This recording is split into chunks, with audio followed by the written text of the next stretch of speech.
13 सीटों पर भारतीय जनता पार्टी और उसमें से एक सीट भारतीय जनता पार्टी पशुपति पारस जी की लोक जनशक्ति पार्टी को एक सीट देंगे।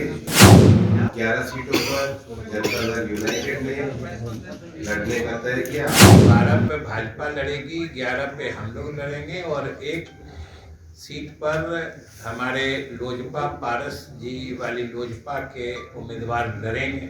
नमस्कार, मेरा नाम आलोक है। आप लाइव स्ट्रीम देख रहे हैं। बिहार विधान परिषद की 24 सीटों पर चुनाव होना है स्थानीय प्राधिकार के माध्यम से, और ऐसे में जेडीयू और बीजेपी के बीच में सीटों का बंटवारा हो गया है।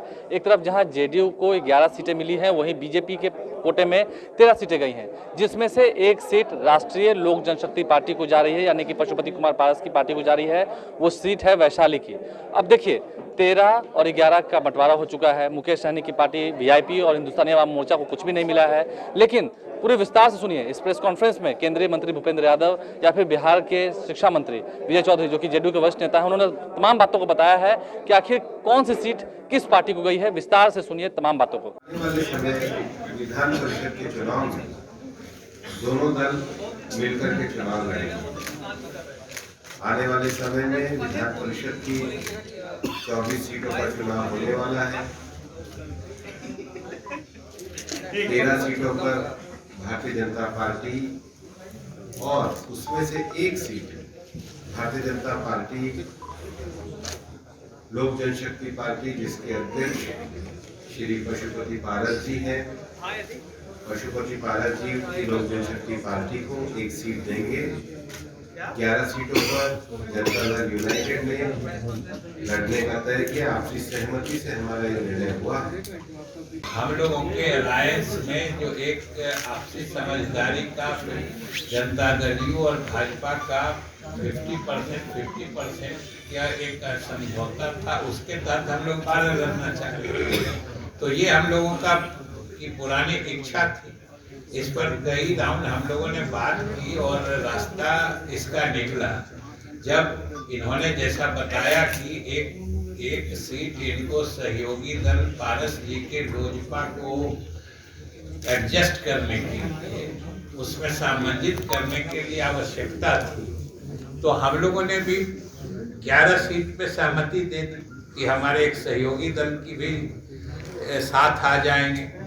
तो जैसा कि उन्होंने बताया कि 12 पे भाजपा लड़ेगी, 11 पे हम लोग लड़ेंगे और एक सीट पर हमारे लोजपा पारस जी वाली लोजपा के उम्मीदवार लड़ेंगे।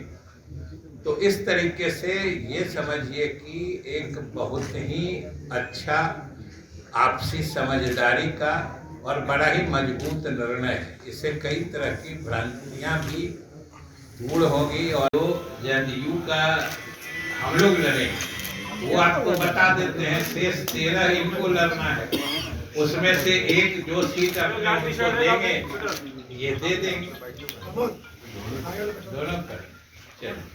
तो हम दोनों ही पढ़ देते हैं। जब इन्होंने अपने सीटों का भी विवरण पढ़ने का अधिकार दे दिया तो मैं उसे भी पढ़ देता हूँ। जो जब इन्होंने अधिकार दिया है तो स्वाभाविक रूप से इन्हीं का पहले पढ़ते हैं कि भारतीय जनता पार्टी लड़ेगी जिन 12 सीटों पर, 12 और एक 13 जो पारस जी का है। तो भारतीय जनता पार्टी रोहतास पहला, दूसरा औरंगाबाद, तीसरा सारण, चौथा सिवान, पांचवा दरभंगा, छठा पूर्वी चंपारण, सातवां किशनगंज, आठवां कटिहार, 9वां सहरसा, 10वां गोपालगंज, 11वां बेगूसराय, 12वां समस्तीपुर, 13वां वैशाली, जो ये अपने सहयोगी दल पारस जी के लोजपा को दे रहे हैं।